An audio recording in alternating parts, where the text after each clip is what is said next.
Hi, my name is Matt Carroll with World Class Coaching. And today, with the help of Academy Sports Coach 2023, I want to talk to you about a session that I've designed with the help of a book we have available on the website called Soccer Intelligence. So if you check it out on the website, it's here, Soccer Intelligence, Developing the Tactical Decision Maker by Jason Carney. And I'll put that in the comment section so you can check that out. I'd love to hear also in the comments some of the things that you see as like ways that you like to integrate creating that concept of soccer intelligence. What does that mean to you? How do you utilize it in your sessions? How important is it part of your overall development? At what age group are you really focusing on that rather than the technical development part of it? I'd love to hear you guys talk about that a little bit in the comments. And you can check out the book as well, which again will be in the comment section as well. So when I'm talking about developing soccer intelligence, I think it really starts with players seeing the field and not just playing within like what I call like the phone booth, which doesn't make a lot of sense anymore since there's no phone booths, but that idea like that within like, a foot around them, that's their focus, beating the man, get on the ball. But when we go into soccer intelligence, we're talking about decision making that's looking at the moving pieces. We're predicting movements ahead of us. It's a lot of different things going on.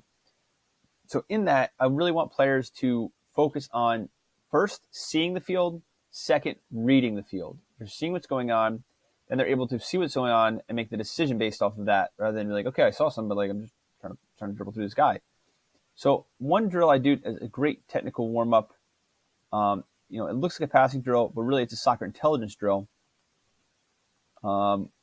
Is something we called the hurt locker when I was in high school because it's so simple. You're making a 10-foot pass and a 10-foot pass, and it shouldn't be hard, but it gets very difficult. Especially if like players don't really kind of get the sense of it. They're just trying to get the ball with their foot. It can get really hectic. And one thing we do to make it a little more hectic at the high school level to try to get players, to deal with that pressure. You got a high school game, you got 500 kids, you got, they're Googling your girlfriend's name. They're doing, it gets pretty crazy out here. Is I'll put a speaker right next to the field, and I'll basically have like a mix in a playlist of like songs that are very, very fast and songs that are very, very slow. So you're getting like this huge mix of tempos. And I try to kind of use that as a way of like getting them to adjust to that, focus on what they need to do, focus on what they're seeing and what they're hearing, rather than kind of the background noise. So drill works like this. This line passes this line. This line passes this line. It's all one touch. They follow their pass. So there should be a line of players. So another player's here. This player then plays one touch. They move over here. At the same time, the other group is doing the exact same thing. One touch here, follow their pass. You can run anywhere within the diamond. You can't run outside of the diamond. Okay, so it's got to go straight up the middle. Or you can round it here, but it's got to stay within the cones. And what's going to happen is you have a lot of noise, I like to call it, noise going on in the middle here. It's confusing for players. There's, this guy's running this way, this guy's running at you, this player's playing a ball. So you've got, 3, 4, 5, 6 different things going on that you need to pay attention to that are affecting your decision making. And all you have to do is play a 10-foot pass. Simple ball. We're not asking them to play, a 30-foot pass through a hoop to a guy's foot. It's a 10-foot pass that they should be able to make one touch. And what you see is it'll get very hectic in the beginning, and you'll have players that are just kind of like smashing the ball to get it away from themselves, or they're rushing.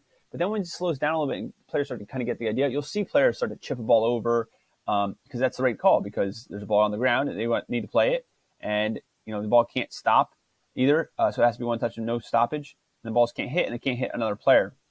So they'll time it up, and they'll be like, all right, this player's coming, ball's going around them, coming at me. I don't have time. Their ball's going to hit mine. I'm going to hit this player. I'll chip it over him. And you'll see some really solid decision making.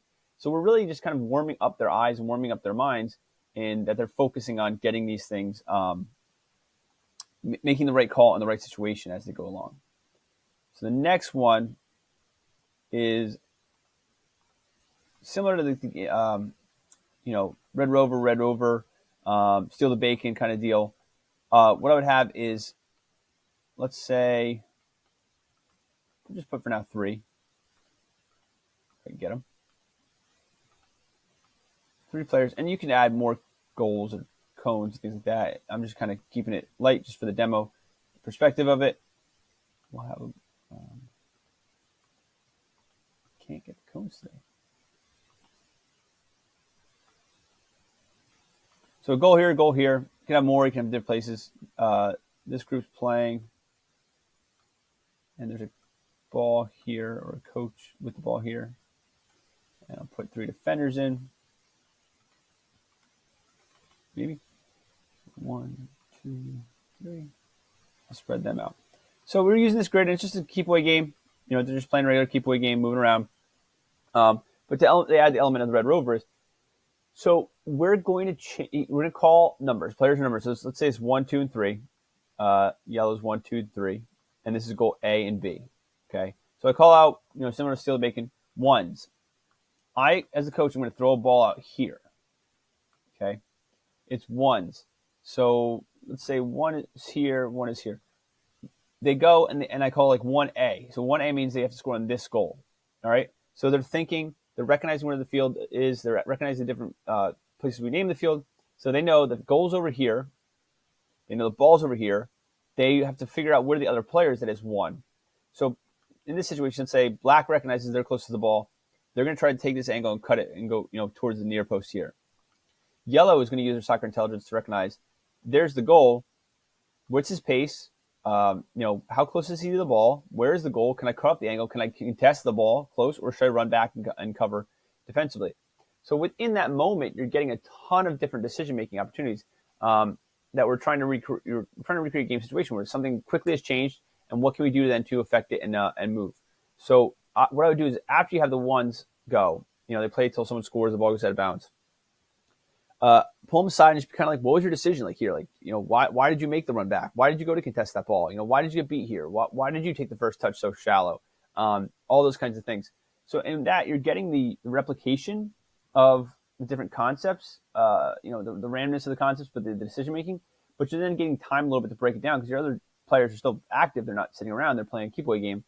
But you get to kind of pull them aside and get into their brains and talk to them a little bit about why they made the decision that they made, what drove that decision, et cetera, et cetera. So what I would go from here is going to a scrimmage. Move this. A scrimmage here where you're going to have game situations. So let's say we'll make game 1, team 1 is up 1-0 late in the game. They're trying to kill out the clock. Other team's racing for a goal, and I play live. Like ball goes out of bounds. Okay, have the other team delay, have the attacking team that's trying to score the goal, have them, pushing forward and going quickly, and you really try to teach those moments. And you're developing that soccer intelligence through like players recognizing what's going on and change them every like 5 to 10 minutes. Change them back. Do them twice. Hey, we're doing the same one we did the first time. Now we're doing it 5 minutes later. And that concept of the repetition, but not the immediate repetition, it's basically you're cutting it in half. You're taking 2 sets. You're taking 1 set. They play it for 10 minutes. Do 5 minutes in the beginning, 5 minutes at the end, and that's going to cement their minds more because they're connecting it again. Their brains are coming back to it, and the more times their brains are going to come back to it, the more it's going to cement in their minds those situations that they're trying to read.